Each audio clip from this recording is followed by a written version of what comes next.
Wij zijn met Oud Jip en dat is tussen Beesweg en Hemrik.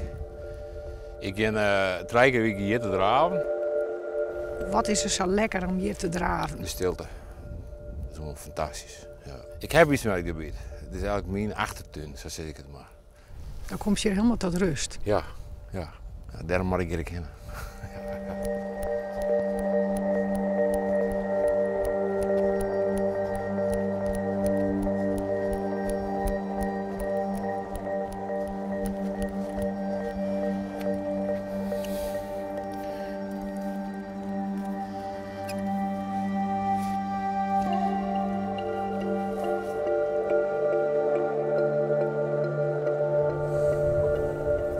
Maar nou dorst ik nog wat oors. Ja, ik spring zo rond in het water.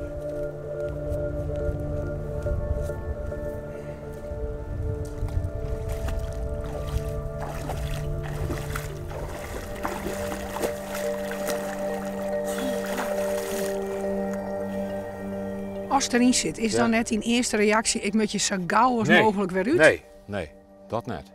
Nee, omdat ik me het is puur de focus die herst. De focus, de zei van, ik doe dit omdat het goed voor mezelf is.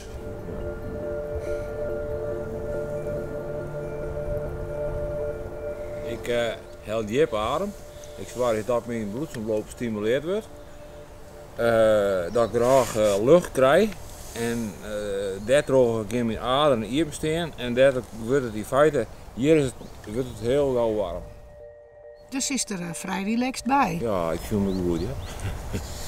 Dus op zich is het net spannend. Je moet er gewoon ook rustig bouwen. Alleen dan moet je heel focussen op ademhaling. Het is gewoon bewezen dat koude goed voor je lijf is. Ja. En wie heeft dat bewezen? Nou, het is gewoon bewezen, dat merk ik zelf. Ik had het van die Wim Hof, die IJsman, heb ik wat stukken van gelezen en daar heb ik een boek van. En ik heb me daar door geïnspireerd. Je leeft altijd in comfort, met je warmte. En daardoor worden bepaalde vaten en aderen worden gewoon herbroekt. En doordat met koude in aanraking komt, heeft gewoon dat het skrikeffect in het lijf komt en dan gaat er hier een keer alles gaat in werking zetten. En daardoor wordt het beter, wordt het stimuleerd. Dus het werkt ook beter. Zo. Is het nog helemaal koud? Nee. De huid is koud, maar verbinden we gewoon warm. Maar dat droeg is die helemaal net aan. Nee. Dat is helemaal net slim. Wat brengt het hij? Nou, energie. Rust. En iemand die rust is, die kan ik goed dingen overbrengen en weer werken. En ik krijg er heel veel positiviteit bij. En dat vind ik hartstikke mooi. En dat is gewoon, dat zoekt iedereen, dat geluk veel. Zo.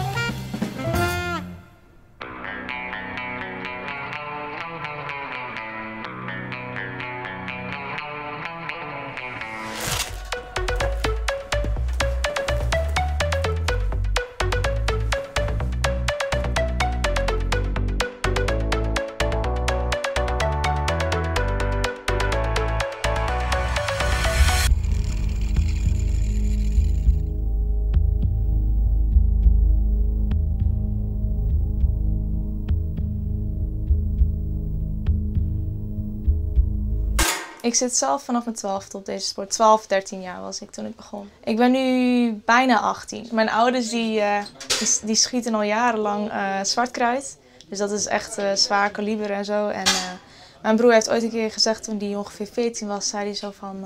ja, ik wil het ook wel gaan doen. Dus mijn ouders zijn met hem naar deze vereniging toe gegaan voor lucht. Vrij snel daarna dus ben ik een keer meegegaan op proef. En nou, het klikte meteen en ik ben gewoon gebleven. Het wapen is een luchtdrukgeweer. Het heeft een 4,5 mm kogeltje. Het is een heel klein kogeltje. Dat is deze. Ik zal hem even laten zien. Dit is het kogeltje. heel miniem. Het is een speciale bril, bedoeld voor het schieten. Dit is een glaasje.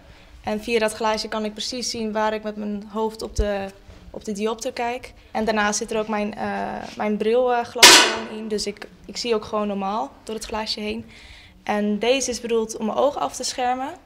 Want anders moet ik de hele tijd met mijn linker oog dichtknijpen. En dat is heel vermoeiend als je een uur lang moet gaan schieten.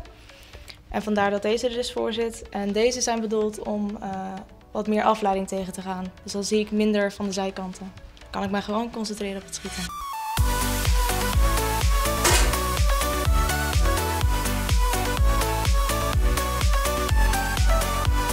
De skietsport heeft net echt een goede naam. Wat vies ervan? Ik vind het jammer dat mensen het vaak anders bekijken dan het is. Het is toch wel echt een hele andere sport. Het is echt het is meer zoiets als schaken dan dat het is zoals voetbal of zo.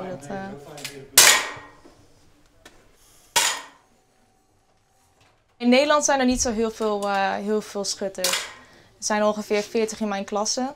En we zitten ongeveer met de 4 bovenste mensen zijn de echte top. En daar is al bij? Ja. Ik denk dat je het gewoon moet doen om het echt te begrijpen. Want het is natuurlijk altijd hetzelfde. Als je kijkt naar volleybal of voetbal, dan is het elke keer weer anders. Dan maak je elke keer weer een andere speler, elke keer weer anders. En bij schieten is het gewoon elke keer weer hetzelfde rondje en elke keer weer hetzelfde routine die je hoofd moet zetten. Ik weet niet, dat spreekt me aan. Hoe zeg je dat? Die route die je maakt.